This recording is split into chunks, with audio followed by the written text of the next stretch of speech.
마태복음 13장 24절부터 30절까지의 말씀을 제가 대표로 봉독해 드리겠습니다. 예수께서 그들 앞에 또 비유를 들어 이르시되 천국은 좋은 씨를 제 밭에 뿌린 사람과 같으니 사람들이 잘 때에 그 원수가 와서 곡식 가운데 가라지를 덧뿌리고 갔더니 싹이 나고 결실할 때에 가라지도 보이거늘 집 주인의 종들이 와서 말하되 주여 밭에 좋은 씨를 뿌리지 아니하였나이까 그런데 가라지가 어디서 생겼나이까 주인이 이르되 원수가 이렇게 하였구나. 종들이 말하되 그러면 우리가 가서 이것을 뽑기를 원하시나이까 주인이 이르되 가만 두라. 가라지를 뽑다가 곡식까지 뽑을까 염려하노라. 둘 다 추수 때까지 함께 자라게 두라. 추수 때에 내가 추수꾼들에게 말하기를 가라지는 먼저 거두어 불사르게 단으로 묶고 곡식은 모아 내 곡간에 넣으리라 하리라. 이 모든 말씀은 하나님의 말씀입니다. 하나님 감사합니다. 아멘. 감사합니다. 감사합니다. 할렐루야. 아멘. 감사합니다. 오늘도 함께 예배하는 우리 모두에게 주님의 귀하신 은혜가 충만하기를 주님의 이름으로 축복합니다. 지난 시간 저희는 그대 사라지지 말아라 라는 제목으로 씨 뿌리는 자의 비유를 함께 나누었습니다. 예수님께서는 거절과 오해로 겹겹이 쌓인 하루를 보내신 이후에도 다시금 나오셔서 말씀의 씨앗을 뿌리셨습니다. 길가에도 돌밭에도 가시덤불에도 좋은 땅도 가리지 않고 뿌리시는 그 후한 손길을 우리 주님께서 보여주셨습니다. 말씀의 뿌림은 분명한 손실이 있을 것입니다. 그럼에도 뿌리는 이가 포기하지 않는다라는 사실을 우리는 기억해야 합니다. 그 포기하지 않는 손길 때문에 결국 열매를 맺게 될 거라는 것이죠. 세상의 모든 어둠이 총동원되어도 끝내 꺾이지 않는 그 한 분 때문에 어둠은 이미 패배한 것이다라는 노래를 함께 나누었고, 그렇게 우리는 사라지지 말아라 라는 주께서 포기하지 않으시니 우리도 포기하지 않는다라는 말씀을 나누었습니다. 한 주간도 그 손길을 기억하며 주님과 동행하신 여러분 되셨기를 주님의 이름으로 축복합니다. 오늘 말씀은 이어지는 두 번째 비유의 말씀입니다. 인류는 오랫동안 이 고민을 가지고 삽니다. 악은 어디서 오는가라고 하는 악의 근원에 대한 질문을 사람들은 오랜 시간 동안 해왔습니다. 우리의 하나님이 선하시고 능하신 분인데 왜 이 세상에는 여전히 좋은 것과 나쁜 것이 함께 있는가? 왜 내 삶에도 우리의 공동체 안에도 원하지 않는 일들이 자꾸만 뒤섞여 일어나는가라는 것이죠.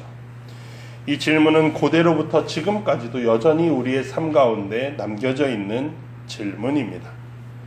오늘 본문이 이 질문에 대한 완전한 답은 될 수 없습니다. 약간의 힌트 정도만 줄 수 있어요.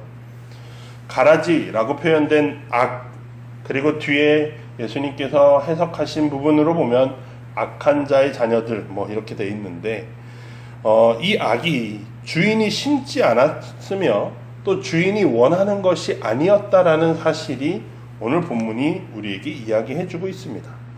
근데 오늘 비유는 분명하게 이 악은 어디서 왔는가에 답을 주기 위한 본문은 아니라는 사실입니다. 오늘 본문을 시작할 때 보셨다시피 천국은 이라고 하며 시작합니다. 즉 오늘 비유가 이야기하려는 것은 하나님이 정의로운 분인가를 변호하기 위한 이야기가 아니라 하나님은 어떤 분이시며 그 하나님으로 인해 천국은 어떤 곳인가 라는 이야기를 오늘 본문은 하고 싶어 합니다. 예수님은 오늘도 비유로 말씀하셔요. 한 사람이 자기 밭에 좋은 씨앗을 뿌렸습니다. 밀을 뿌렸어요. 그래서 미리 시간이 지나서 이렇게 잘 자라기를 기대하면서 밀을 뿌렸습니다. 좋은 씨앗을 뿌렸어요. 씨앗을 뿌리고 난 뒤에 밤이 되었을 때 원수가 몰래 와서 가라지를 더 뿌리고 갔다라고 오늘 말씀은 이야기합니다. 아무도 눈치채지 못하던 밤에 일어난 일이었고, 그렇기에 싹이 나고 이삭이 매척할 때까지도 사람들은 그 안에 가라지가 있었는지를 모릅니다. 사람들은 이제 이삭이 맺히고 이제 수확할 때가 가까워지니까 밀과 다른 어떤 가라지라고 하는 다른 작물이 섞여 있는 것을 보았습니다. 그래서 종들이 주인에게 가서 물어봅니다. 주인님, 우리는 분명히 좋은 씨앗을 뿌리지 않았습니까? 그런데 우리는 밀만 뿌렸는데 왜 가라지가 있나요? 라고 물었고, 주인은 내가 한 것이 아니다라는 거예요. 원수들이 와서 뿌렸나 보다 라고 말씀하십니다. 주인은 굉장히 담담하게 이야기합니다. 그러자 종들은 오히려 그 모습에 이렇게 마음이 막 달아오릅니다. 아니, 그러면 어떡해요? 그러면 저 가라지를 우리가 가서 뽑아버릴까요? 라고 이야기합니다. 그때 주인의 대답은 뜻밖에도 이렇게 말합니다. 29절에 주인이 이르되 가만히 두라라는 거예요. 네, 가라지를 뽑지 말아라 라고 말합니다. 주인이 가라지를 그냥 두는 이유는 무엇입니까? 무관심함입니까? 아니요. 귀찮아서요? 아니요. 이유는 단 하나입니다. 곡식이 뽑아질까 걱정하셨기 때문이에요. 가라지의 뿌리와 곡식의 뿌리가 이미 얽혀 있으니 그것을 가라지를 뽑다 보면 곡식도 함께 뽑아져 나오기 때문에 곡식을 위해서 뽑지 않아야 한다라는 사실입니다. 그렇기 때문에 이 기다림이라는 것은, 이 참으심이라는 것은 심판을 하지 않으시겠다라는 말이 아니라, 또 정의를 포기하는 것인가 라고 하는 질문에 정의를 포기하는 것이라고 대답하시는 것이 아니라 곡식 한 포기까지도 놓치고 싶지 않으신 그 깊은 사랑이라는 사실입니다. 그 사랑으로부터 나오는 기다림이고 인내라는 사실이에요. 지난주에는 끊임없이 포기하지 않고 씨앗을 뿌리던 그 손길이 이번 주에는 뽑지 않고 기다리고 참으시는 손이 되었다라는 사실입니다. 주인의 마음은 이러해요. 이 하나도 뽑혀지지 않았으면 좋겠다 하는 마음입니다. 그런데 우리는 어떠한가라는 거죠. 종들의 마음을 통해서 우리의 마음이 고스란히 드러납니다. 종들은 당장에 이 가라지를 뽑고 싶어 했습니다. 그 마음은 어쩌면 정의로운 마음이었을 수도 있고요. 또 곡식이 그대로 두면 곡식이 안 좋아지지 않을까요? 라는 걱정도 있었을 수도 있습니다. 어쩌면 자연스럽습니다. 우리가 살면서 얼마나 자주 그런 마음을 품고 살아갑니까? 우리의 눈은 잘못을 그냥 두고 보기 싫어합니다. 눈에 보이는 잘못을 그냥 두고 지나가기가 어렵습니다. 당장 뿌리를 뽑아버리고 싶은 마음들이 우리에겐 남아 있습니다. 그런데 이런 마음에서 주의해야 할 것은 주인이 종들에게 그 권한을 주지 않으셨다라는 사실입니다. 종들에게 가라지 뽑아버려 라고 말씀하지 않으셨습니다. 주인은 종들에게 기다려라 라고 말씀하셨습니다. 이 기다려야 한다는 말을 우리가 또 오해해서 그러면 세상에 악이 팽배하고 나쁜 사람들이 있는데도 그냥 지켜만 보란 말입니까? 라고 질문할 수도 있습니다. 그러나 이 기다려야 한다는 말이 오늘 우리가 해야 할 책임을 내려놓으라는 말이 아닙니다. 잘못은 바로잡아야 하고 약자를 괴롭히는 이들에게서부터 구해내야 하는 것은 합당한 일입니다. 그러나 그 악에 대해서, 그 죄에 대해서 우리가 함부로 제거해버리는 방식이 과연 우리에게 합당한 일인가? 우리에게 주어진 권한인가? 라는 질문입니다. 어떤 이의 존재를 전체적으로 최종적으로 뽑아내고 심판하는 것은 약자를 위해서 목소리를 내는 것과 그들을 위해서 싸워주는 것, 그리고 세상의 잘못된 현실들을 바로잡는 것과는 다른 차원의 일입니다. 오늘 본문은 우리에게 선을 넘지 않아야 된다는 사실을 이야기하고 있습니다. 왜냐하면 그 선에 대한 권한은 결국 주인의 것이기 때문입니다. 우리는 정의를 외치면서 내가 자기도 모르게 심판자의 자리에 서기를 원합니다. 그런데 그 권한은 종들에게 있지 않고 주인에게 있다라는 사실을 우리는 기억해야 합니다. 오늘 시편에 우리가 읽었던 시편의 저자도 실제로 그런 고통 가운데서 노래되었던 것 같습니다. 오늘 시편 86편의 저자를 다윗이라고 학자들이 이야기하기도 하고, 또 다윗이 아닌 누군가가 다윗처럼 그렇게 글을 작성했다라고도 이야기하기도 합니다. 그런데 다윗이라고 생각하면서 우리가 오늘 86편을 본다면 이 11절에 이렇게 이야기합니다. 여호와여 주의 도를 내게 가르치소서. 내가 주의 진리에 행하오리니 일심으로 주의 이름을 경외하게 하소서라고 되어 있습니다. 일심으로 하나님을 경외하기를 구합니다. 여기서 하나된 마음, 일심이라는 것은 우리 눈앞에 원치 않는 것들이 있을 때 우리의 마음은 둘로 갈라집니다. 저거를 없애버릴 것이냐, 그대로 둘 것이냐라는 거예요. 한쪽은 하나님이 바로 잡으실 테니까 기다려보자라는 마음이고, 한쪽은 당장 내 손으로 없애버리자라고 하는 그 마음이 우리 안에서 늘 다툼으로 있다라는 사실이에요. 시편 기자가 하나님께 구하는 것은 나에게 원수를 제거할 마음을 주세요라는 것이 아니라 나의 이 다투는 마음이 하나님께로 향할 수 있게 붙잡아 주세요라는 기도입니다. 내 손을 거두고 온전히 하나님을 향하는 그 마음, 그것이 그가 구하는 일심 하나된 마음이라는 거예요. 다윗은 실제로 자신을 죽이려고 하던 사울로부터 도망쳤습니다. 그래서 광야 생활을 하면서 동굴에도 숨어 있었어요. 그런데 그 동굴에 숨어 있던 다윗에게 사울을 죽일 기회가 찾아옵니다.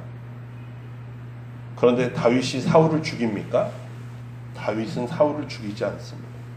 사울을 향해서 칼을 대지 않습니다. 오히려 사울에게 협상 카드로 나는 당신의 옷자락을 베었으나 나는 당신은 나를 왜 죽이려고 합니까? 라고 이렇게 이야기하기도 합니다. 다윗은 오히려 그 옷자락을 벤 것 때문에도 죄책감을 느껴 하던 사람이었어요.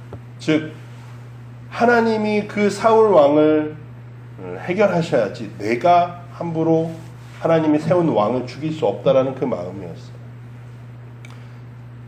원수에 대해서 우리는 당연히 나를 죽이려고 했으니 저 사람을 죽여야지 라고 말합니다. 그러나 다윗은 또 이 시편의 저자는 나에게 오히려 하나님께 맡기고 하나님을 붙잡을 수 있는 마음을 주시옵소서라고 기도합니다. 악을 목도하는 자리에서 기다리고 인내하는 것은 우리만의 일이 아니라고 사도 바울은 이야기합니다. 오늘 시편이 아니라 로마서 8장 22절 23절에 이렇게 이야기합니다. 피조물이 다 이제까지 함께 탄식하며 함께 고통을 겪고 있다. 뿐만 아니라 성령의 처음 익은 열매를 받은 우리도 속으로 탄식하며 우리의 속량을 뭐합니까? 기다린다라는 사실이에요. 기다린다. 마지막 때를 기다린다. 하나님만 참고 계시는 게 아니라 온 창조 세계가 우리와 함께 이 미완의 아직 찾아오지 않은 그 시간을 기다리며 탄식하고 있다라고 사도 바울은 이야기합니다. 하나님께서 우리에게 요청하시는 것은 가라지를 더 정확하게 골라내는 능력을 말씀하고 계시지 않습니다. 하나님은 오히려 그 뽑으려고 하는 그 손을 놓고 기다리라는 말씀을, 그 자리에서 하나님을 바라보고 기다리라는 말씀을 우리에게 주십니다. 그렇게 우리는 판단을 내려놓고 기다리는 자리가 오히려 우리는 하나님을 더 깊게 붙잡게 되는 자리가 될 수 있습니다. 내 마음대로 행동하는 것이 아니라 하나님을 바라보며 하나님을 기다리는 것이죠. 오늘 이 비유의 결말은요, 결국 심판이 없다는 이야기가 아니라 가라지와 알곡을 하나님이 결국에는 나누실 거라는 이야기입니다. 곡식과 가라지를 나누고 가라지는 불로 태우고 곡식은 창고에 드린다라는 이야기인데요. 질문을 드리면 우리의 이 결말에서 우리의 눈이 향하는 곳은 어디입니까? 가라지가 불타 없어지는 그 장면인가요? 아니면 알곡이 창고에 들어가는 장면인가요? 대체로 우리는 도파민이 터진다면서 가라지가 불타 없어지는 것을 보면서 기뻐할 겁니다. 이때 우리의 마음에는 통쾌함이 남을지도 모릅니다. 흔히 우리 사이다라고 말하는 그 답답함, 그 억울함이 씻겨 내려간다라고 말할지도 모르겠습니다. 마침내 저 가라지들이 벌을 받는구나 하는 그 마음이요. 그런데 저는 오늘 이 비유에서 우리가 마지막에 예수님이 뒤에 그 해석하시는 이 비유에 대해 해석하시는 마지막 말씀이 뭐냐면 43절에 그때 의인들은 자기 아버지 나라에서 해와 같이 빛나리니 귀 있는 자는 들으라 라고 말씀하십니다. 그냥 아름다운 비유의 표현이 아니라요, 우리가 흔히 말하는 고난 중에 만들어내는 그 문학 장르가 있습니다. 장르의 이름이 제가 지금 단어가 생각이 안 나서 그런 계시록과 같은 묵시문학이라고 말하는데 계시록이나 다니엘서 같은 성경들을 묵시문학이라고 말합니다. 굉장한 신앙의 핍박과 고통과 괴로움 가운데에서 결국에는 하나님께서 우리를 기억하신다라고 결론 내는 그 말씀인데요. 다니엘서에서 예수님께서는 이 말씀을 다니엘서에 있는 말씀을 가지고서 인용하신 거예요.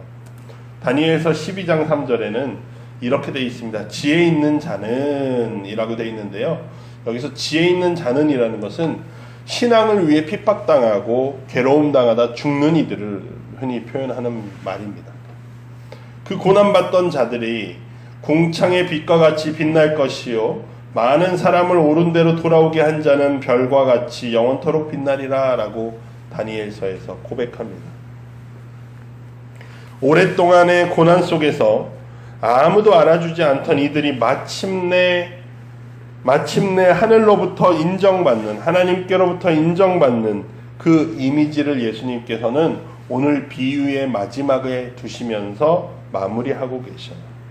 43절에 이 해와 같이 빛난다라고 하는 것은, 의인들이 해와 같이 빛난다라고 하는 것은 그냥 고생했어 하고 반짝반짝 하는 거 뭐 그냥 이렇게 적당히 주시는 느낌이 아니라 오랫동안 가라지 속에서 눈에 오히려 고통당하고 괴로워하면서 살아가던 그 아무도 알아주지 않던 한 존재가 마침내 하나님 앞에서 온전히 빛나게 될 것이다 라는 이야기입니다. 저는 오늘 그래서 이 비유를 기억할 때 우리가 기억해야 할 장면은 가라지가 불타 없어지는 장면이 아니라 알곡이 창고에 들여지고 해같이 빛나는 장면이 예수께서 우리에게 전하시고 싶으셨던 말씀이라는 사실이에요. 심판이 없다라는 이야기가 아닙니다. 그러나 우리가 천국을 생각할 때 의인들이 천국에 들어가는 이미지를 생각해야지. 자꾸만 죄인들이 멸망받는 이미지만 생각하면 곤란하다는 거예요. 이 비유의 진짜 목적지는 누군가의 멸망을 구경하는 자리가 아니라 의인들, 성도들의 존재가 마침내 온전히 드러나고 인정받을 것이다 라는 예수님의 말씀입니다. 그래서 천국은 그 참으시는 하나님 앞에 반짝반짝 빛나는 사람들로 채워질 것이다 라는 이야기죠. 서론에 드렸던 질문을 다시 한번 떠올려 봅니다. 왜 내 삶에는, 이 세상에는 좋은 것과 나쁜 것이 함께 자라고 있는가? 우리는 정확한 정답을 모릅니다. 그러나 왜는 모르겠지만 결론은 알고 있습니다. 해와 같이 빛난다는 사실이죠. 지금은 절망할 것이나 지금은 절망할 것이나 절망하지 않고 끝까지 소망을 품고 오늘을 살아가야 한다는 것이 이 비유가 우리에게 주는 이야기입니다. 물론 우리의 질문, 왜 현실은 이러한가? 왜 악한 것과 선한 것이 함께 있는가라는 질문은 계속 반복될 것입니다. 그러나 그때마다 오늘 창세기의 야곱에 대해서 함께 좀 기억하시면 좋겠습니다. 야곱은 형의 손을 피해서 도망치고 있었습니다. 오늘 창세기 28장에 있는 야곱은 형의 장자권을 속여서 빼앗으면서 형이 복수하려고 하니 도망치는 중이었습니다. 그래서 그는 집을 떠나왔고 어쩌면 어머니를, 아버지를 다시는 볼 수 없을 형편이었습니다. 아버지의 집을 떠나왔으니 그에게 주어진 앞날은 너무나도 암담합니다. 그 무엇 하나 풀리지 않은 채로, 그 무엇 하나 답을 내릴 수 없는 상태에서 이름조차 모르는 곳에서 그는 밤이 되어 걸음을 멈추고 돌 하나를 베개 삼아서 누웠어요. 그리고 질문했을 겁니다. 도대체 나에게 왜 이런 일이 일어나는가? 왜 이 악한 일이? 왜 나에게 이렇게 억울하게 형이 그저 팔았을 뿐인데 나는 내 것을 구했을 뿐인데 그는 억울했을 겁니다. 답이 없는 질문을, 풀리지 않는 그 마음을 안고서 누웠을 때 그 밤에 하나님께서 야곱을 찾아오셨다라는 사실입니다. 하늘과 땅을 잇는 사다리를 보여주시고 내가 너와 함께 있겠다라고 말씀하십니다. 그러자 야곱이 잠에서 깨어나서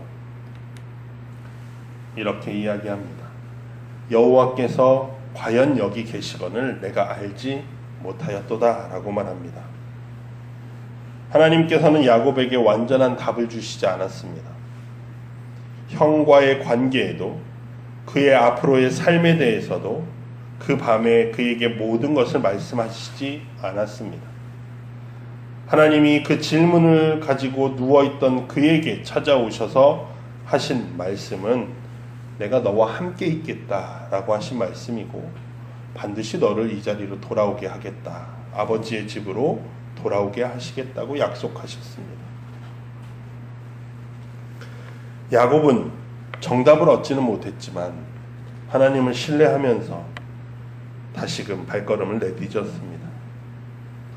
오늘 우리가 왜 선과 악이 함께 있는가라는 질문을 안고 있는 우리의 현실도 어쩌면 야곱과 같은 마음일 수 있습니다. 이 질문이 오늘 완전히 풀리지 않을 것입니다. 어쩌면 우리가 주님을 뵙는 그날까지도 우리는 알 수 없을 겁니다. 그러나 그 질문을 안고 고민하며 기도할 때 주님은 그 자리에 계시더라라는 사실입니다. 그리고 그 주님이 내가 너와 함께 있으며 너를 해와 같이 빛나게 할 것이야 라고 말씀하십니다. 지난주 우리는 사라지지 않을 것이야 라고 말씀하시는 주님의 음성을 들었습니다. 우리는 사라지지 않을 뿐 아니라 이 선과 악이 뒤섞인 밭 안에서 빛나고 있다라는 사실을 기억하십시오. 추수 때가 되어서 비로소 빛나기 시작하는 게 아니라 하나님이 이미 우리를 알곡으로 붙들고 계시기 때문에 우리는 오늘 이미 그분 안에서 빛나고 있다는 사실을 기억하시길 바랍니다. 이 사실을 기억하며 한 걸음 발걸음을 내딛을 수 있기를 바랍니다.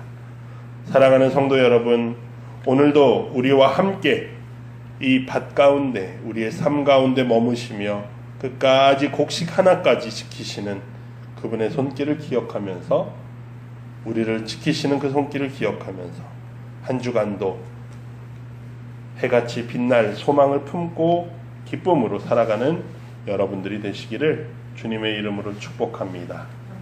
그 무엇도 우리를 그 사랑에서 끊을 수 없으니 이번 주 한 주간도 주님과 함께 걸어가는 여러분 되기를 바랍니다.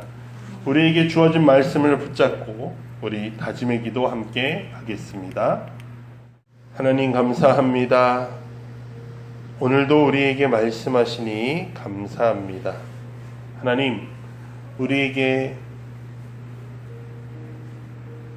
너는 해같이 빛날 것이라고 말씀하시니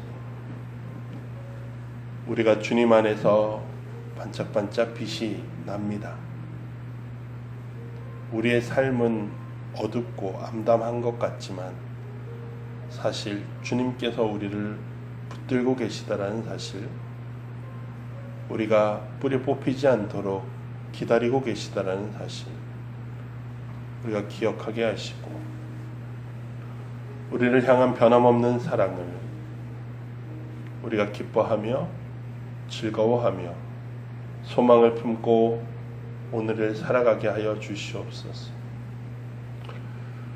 우리도 자꾸만 심판하고 싶어하는 마음들이 생겨날 때에 주님의 마음을 기억하게 하시고, 또는 우리의 이 고민 가운데 주님께서 찾아오고 계심을 우리의 눈을 들어 보게 하여 주시옵소서.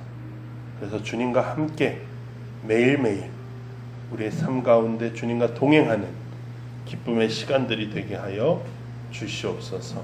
감사드리며 예수님의 이름으로 기도드립니다. 아멘.